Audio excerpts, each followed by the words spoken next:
All right. So going back to like research and stuff, do you guys like how much would you say you guys um like put out like published papers or something like that? Do you guys do that like very often, or like how long does that take? How long is the process? Um, it is a long process. Yeah.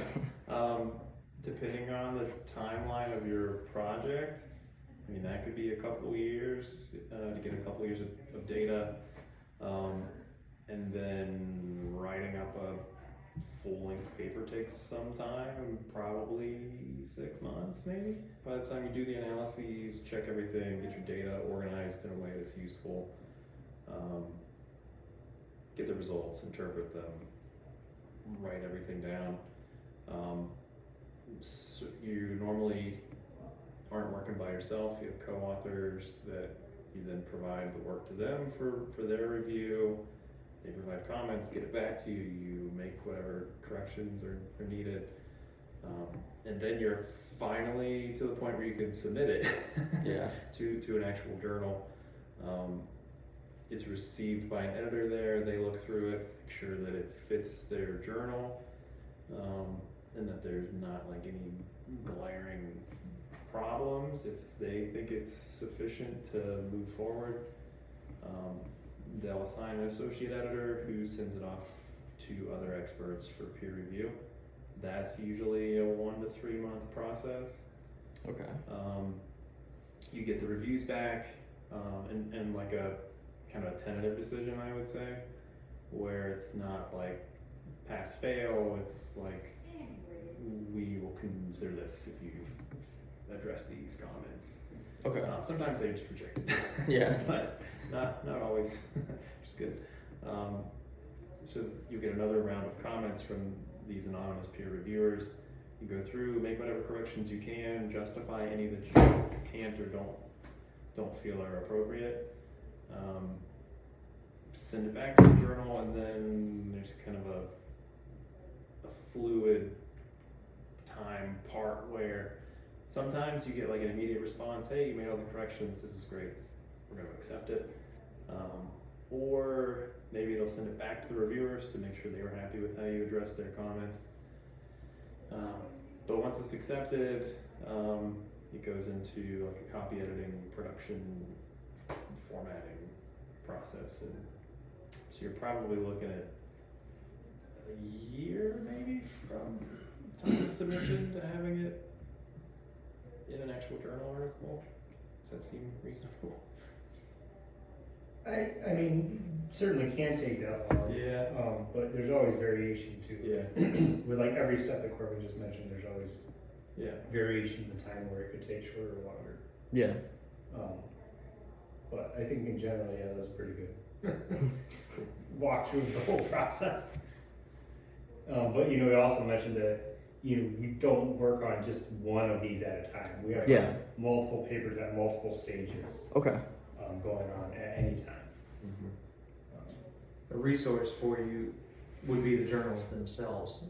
And you can see some of the information like the abstract and other information about the authors, and even information about the publication timeline on the journal side. So not the first parts that Corbin mentioned, but instead the date of submission of the manuscript, and the date basically of online publication, or the date revisions are received. They'll have a couple little milestones. And a lot of times for ecological studies, you can hear somewhere between 6 months to a year, probably for most articles, between submission to the journal and actual when it comes out and is published.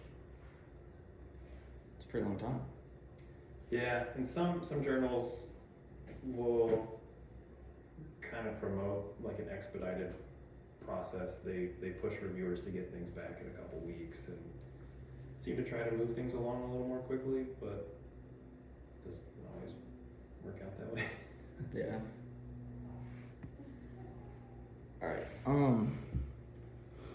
So where would you guys like send your research, and if you know who would really read it? I would say generally we are writing for other scientists. Mhm. Depending on what you're writing. So for a peer-reviewed journal article, it's a scientific audience. Sometimes, like if you have well, yeah, in general, writing for scientists. When you're in more of a like university type setting, you might write up like more of a public-facing document to kind of accompany it. Mhm. We have communications folks that kind of handle that sort of thing, so we don't really write the public face. Well, we may provide edits for or kind of a skeleton of something that the communications folks might produce, but we don't really kind of lead the public facing end of it, I would say. But yeah, we're generally writing for other scientists or practitioners doing aquatic related work. The other thing is that journals, you can kind of classify them by major topic area. Mhm. So Corbin is publishing something on grass carp as an invasive species in the Great Lakes. He might target a journal like Biological Invasions because it has interest to that audience, the ones who read that journal. On the other hand, if it's something that may be better suited to a more general audience of ecologists, aquatic biologists in the Great Lakes, as a different type of entity, you might publish in Journal of Great Lakes Research. If you look around, there's some journals that are more general in their audience and in their coverage of topics, and some that have a lot of focus, like river research, or marine ecology progress series. We're not going to target that. Yeah. From the research in Lake Erie. Yeah, but there is, I think we still target journals like that for publication, but as far as who reads it, I think there's a lot more kind of blurring of those lines now because things are so much easier to find online. Like when I was coming up through grad school, you had like a database in your library, but even the databases were for specific topics. Then you'd find something you'd like, and you go down and find the actual journal in like the basement of the library somewhere. Yeah. Now you you don't even need, and it used to be you had specific search engines for scientific literature, and so you'd use those, and that was still kind of a little bit. But now, you just go to Google; it does just as good a job as any of these specific search engines. So it does allow you to get some articles from other places you may not before, but it also draws in articles that from journals that you don't know anything about may not be as high quality as some of the other ones. So it does require a little bit more of, from the scientist, assessing the journal and the work itself to know what you're reading and the quality of the rigor that went behind the review of this article. Yeah, I mean, I use Google Scholar all the time for all of my papers. Right. And that and like the BGSU online database. Yeah, and I mean, I there's so much out there. I mean, you search up any broad topic and you get thousands, if not even a million results, something like that. Do you guys ever collaborate with other researchers, maybe like here or outside your post or anything like that? Yeah, a lot of times, for me, it's been working on some project that's specifically of interest to a management partner, whether it's state or some other government entity. And so they have specific questions they want to answer, they have data in hand, but maybe not the time or expertise to analyze it or something. And so we'll work pretty closely with them to figure out what the questions are, what the limitations of the data are, and work to put together a product collaboratively with those management partners that meets their information needs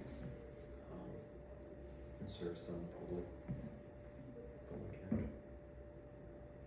Yeah, I would say that collaboration is pretty much second nature. Yeah. It'd be more of an oddity if we weren't collaborating with people outside of this building. Mm. And those collaborators can be, like Corbin said, other government entities at the federal or state level, or even provincial from, Canada, and then also university partners throughout the Great Lakes region and, the country in general.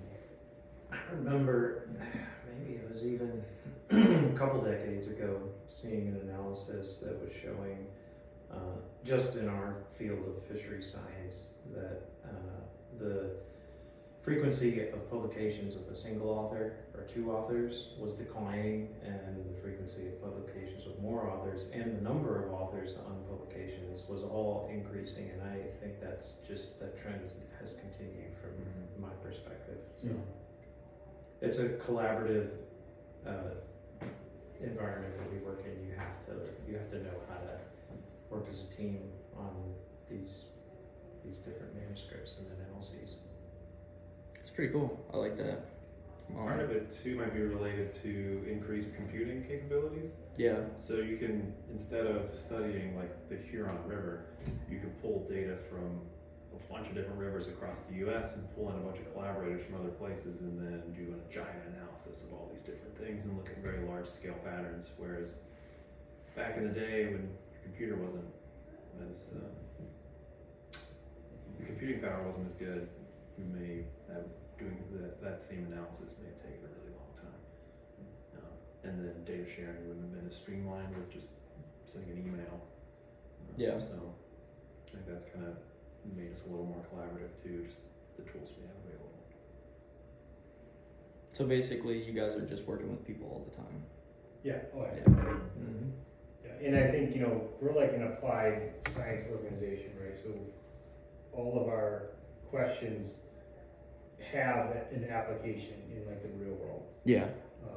We use grass carp, for example. The application is how do we remove more grass carp? Mm. So to do that, we're not out there removing the grass carp. We collaborate with the people who are.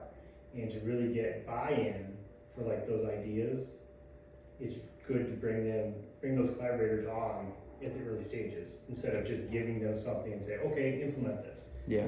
Having them involved the entire process gives us unique insights along the way, but also gives them more buy-in to the ideas so they can be implemented right away and more effectively.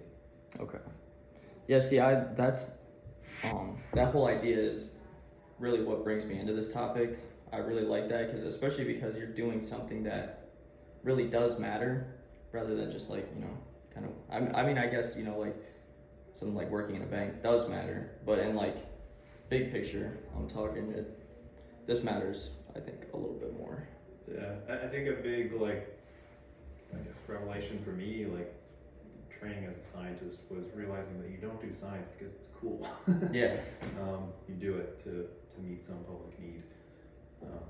And that was one of the things in grad school where we had this seminar class that the grad students would present their research every spring. And there was one guy that would always ask well, what are your management applications? And a lot of times students were like, I don't know. Yeah. And it's that's why we're doing this. Yeah. Is to help somebody make a management decision that they currently don't have the appropriate information to make. And I mean, there are a lot of times you see reports of these research projects where it's wow, we found this and how this works, and it's okay, that's cool, but Yeah. how's that help somebody do something? Right. Exactly. I don't see it, but maybe there's something.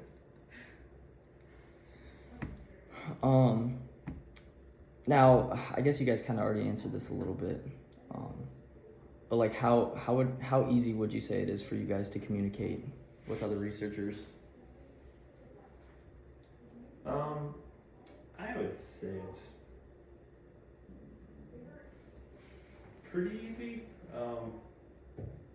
So we put together these scientific journal articles that are peer reviewed and available in one way or another. But I mean, we also, another part of the science communication process is presenting your work at conferences and things. Mm. And so you can kind of get into the weeds in your paper and have all the details, and then at a conference you can kind of boil that down to like hitting the important parts of a 15-minute presentation. And so I think as you progress, it gets both get easier with oral public presentations and also writing. I think both are probably a struggle for most folks. Yeah. Until you do it a couple times. Yeah, I was meaning to bring up the point about scientific conferences multiple times until, right now Corbin brought it up. And it really is like a key component of this whole timeline, right? Because not only are you communicating your research that it maybe isn't completely finalized, like for the, so people understand what you're doing and they can maybe have some light bulb go off and then implement that too, but you also get feedback. So there's always time left for questions, right? And these are your peers, these are the people that are doing similar things to you and are interested in hearing your talk, so that's why they're in the room. Yeah. And so you'll get feedback and questions from them about something that, maybe they did a little bit differently than how you presented you did it, or have an idea of doing it a little bit differently because they had this experience before. So that's a really important part of the whole timeline that Corbin kind of laid out earlier, and really a good way to get input from people maybe outside of your immediate collaborator.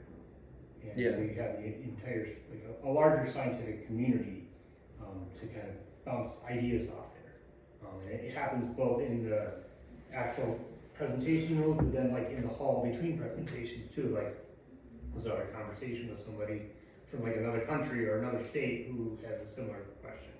And so it's a really great way to expand and get more input, and it kind of helps me generate ideas for what I'm doing now and maybe what I could do in the future as well.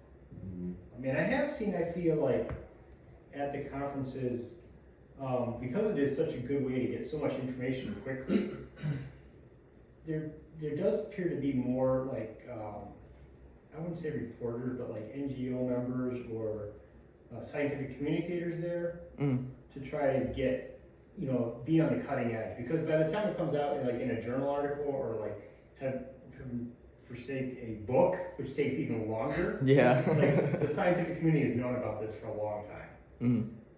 But when you're at the conference, you're getting it like right when it's happening. So you're kind of right at that cutting edge.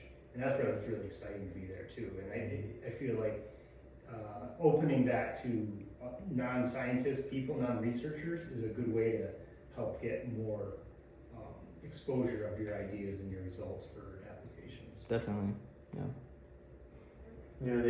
The other way to phrase your question would be to state it in terms of like what are the greatest difficulties you have in communicating the science. And I agree with both of what James and Corbin were saying with respect to that.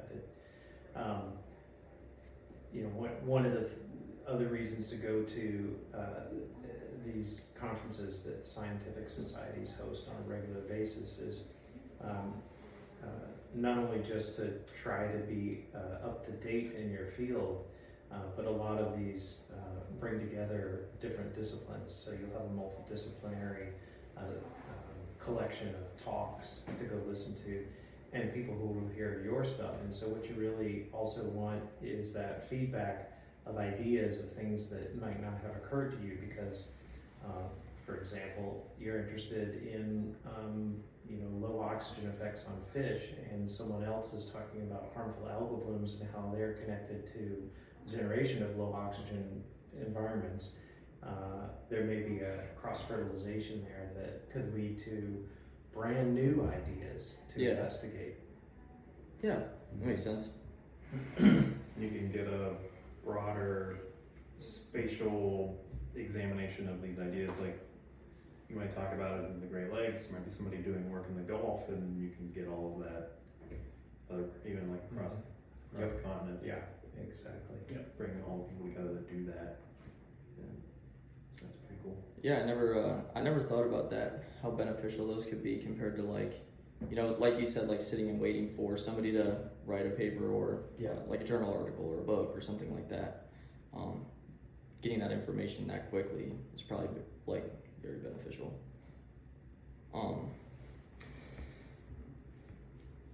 Now,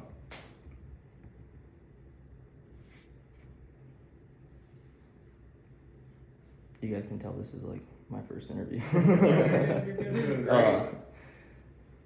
So basically, like the same question, like how easy is it for you guys to communicate? But instead of like with other researchers, what about like the general public? Do you guys ever like how easy would you say it is for the general public to find your research or to like see any of your stuff? I think in terms of finding it, it would depend on the paper. Some journals have what's called open access, which if someone can navigate to it and click a button, they have access. Other times, that's not the case, and you would need some sort of like institutional login to get to them. And in a previous life, I operated a science blog. Yeah. And so I would, whenever we published a paper, I would write like a 3 or 4 paragraph summary of the work kind of in public terms, and then put that in my blog, and then nobody read it. But it was out there. See, I feel like that's what people need though. Like most people, or at least me, you know, I don't know if I'm below average with my literacy or not, but sometimes I read like a scholarly journal article, and it's, you know, a little tough for me to kind of understand it. Sure. But something like that, like a couple paragraph summary of, you know, the entire thing that just kind of puts it in terms that, you know, anybody can understand, like a 5th grader could understand it or something like that. I mean, I feel like that's very beneficial. Also, it's important to understand that how much complexity there is in this whole enterprise of science. Whereas we're mainly working on research questions that require some type of experimental or field approach, and how to produce the products from that for a scientific, an audience of researchers is important, so that it can be criticized and generate alternative hypotheses. Yeah. And the public isn't necessarily interested in that, but it can be digested by this other part of society that you might categorize as science journalism. So there's a whole nother realm of activity to distill that and explain it in a way that the public can understand why, you know, it's important to their lives. Yeah. So there's an art to doing both of those things. Yeah. Because a more successful public-facing document is not going to have the specificity that a scientist is going to need to look at it and evaluate if it's valid or not. Yeah. You just need way more details, and a lot of those details, to be specific enough, require the use of jargon and talking about pieces of equipment and settings and that sort of thing that the public's not going to have a clue what you're talking about. But if you don't have it in there, the scientist might question whether your work's valid or not. Yeah. And so including all those details that would be overwhelming for the general public is necessary when experts in your field are looking at your work, deciding if it's worth being part of the scientific literature or not. Yeah.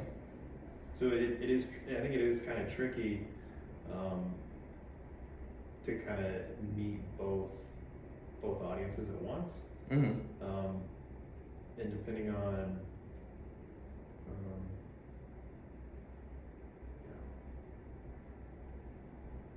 yeah, so I think that you kind of have to write specifically for one or the other a lot of times. With the exception being maybe like kind of review type work, like if you want to review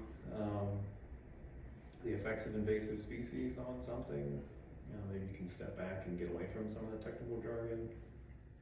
But a lot of times if you're doing experimental work or collecting field data, you need that degree of specificity. Yeah.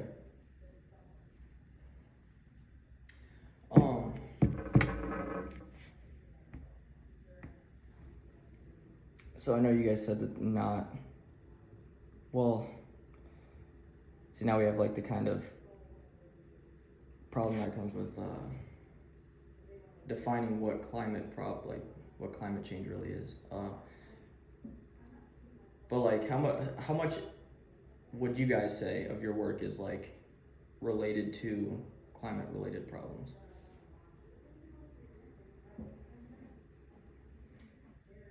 Well, for grass carp, they spawn in response to rain events, so we track elevated stream flow, which is related to rain events. So we track on a daily, weekly basis what the weather's doing to figure out if we need to go sample. Yeah. So that's one way that we're tracking climate related things, just to know when to go sample for grass carp eggs. And they don't seem to spawn during low stream flow conditions, and so it's pretty important to track that on a short-term scale, just for us to know when to go do our work. Yeah. That's actually, if I can build on that, Corbin, you know, I think that it's easy to say it depends without giving a little bit more explanation, and it does. The questions that we all work on have a lot of complex facets to them, but I'm sure you've come across this concept of scale, temporal scale, you know, very short time scales, very long time scales, and there's a nice sort of, and I can't remember where I've seen this explained, but it's explained in multiple places about the difference between, say, climate and weather. Yeah. So it really it boils down to scale. So the weather is what's happening right now Yeah. outside. Climate is more about how likely that is to happen again and again. Yeah. This time of year, for example. And so when we start to think about like, okay, when do grass carp spawn, that's more of a smaller local scale thing. On the other hand, if we start to get interested in what happens, over the lifetime of a grass carp, which may live 2 decades or something like that, then we might want to be concerned with like, well, if conditions are good for grass carp spawning when these criteria are met, well, how likely is that to happen over the course of a couple decades? Yeah. And is that likelihood increasing, decreasing, or staying the same? So then we very quickly, with those type of questions, need to become interested in what's happening with the climate, because that sort of determines, not in a specific sense, but in a sense of like, what's the probability over time, and is it changing? We need to know that. Okay. Yeah, so that fish lives to be 20 years old. It's sexually mature at age 3 to 5. That's a 15-year period where, depending on what those conditions are, does that mean 1 successful year class, or 5, 10, 15? I mean, so it's important to understand over the long scale too. Yeah. Like, That makes sense. what your risk of population expansion would be. So you're saying like, you know, like say this year we have like the climate's really good for grass carp spawning, then you'd have like a really bad problem, you know, with how many that are coming in and trying to combat that and stuff like that. Potentially.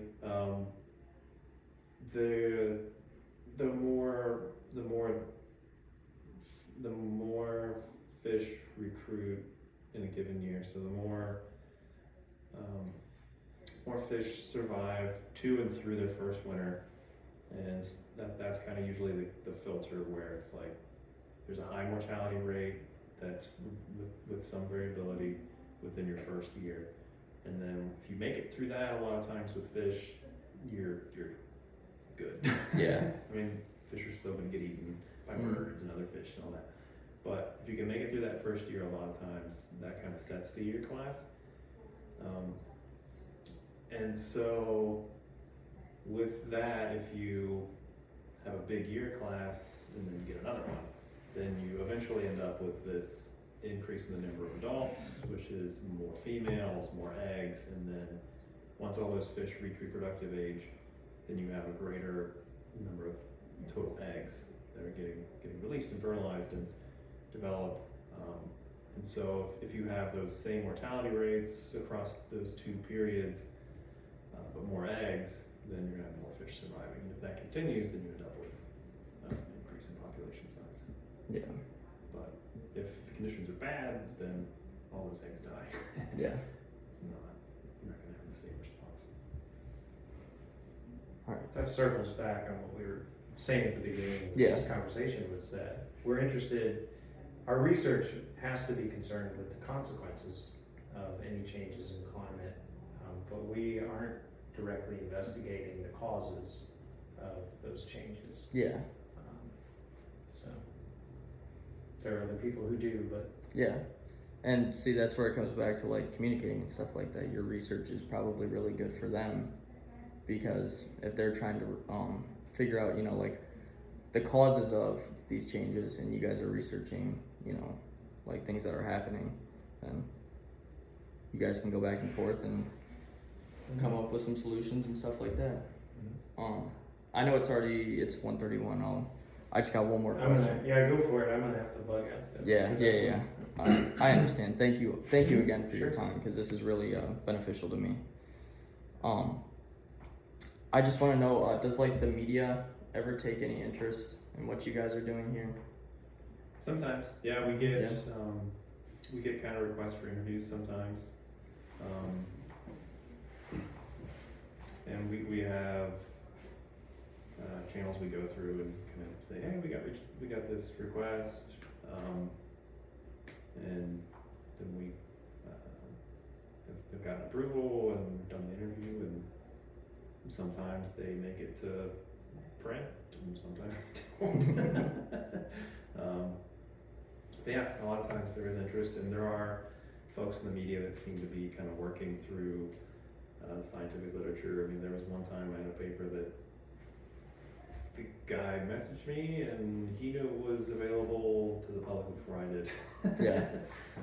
Just based on when the journal released it and all that. But yeah, a lot of times it's. We didn't, I just want to make sure that it goes on record that one thing that people don't often realize about our agency is that we do not have any management authority, resource management authority. Okay. We're a science organization that supplies information to people who do have decisions over resource management, for example. So another important service that we provide is that. But so one of the reasons why we have a communications office is so that the right people understand what we're talking about and what might wind up in the newspaper, Yeah. so that, you know, they can then be prepared when the public calls up and says, hey, this news article just came out, tell me about what's going on. Mm.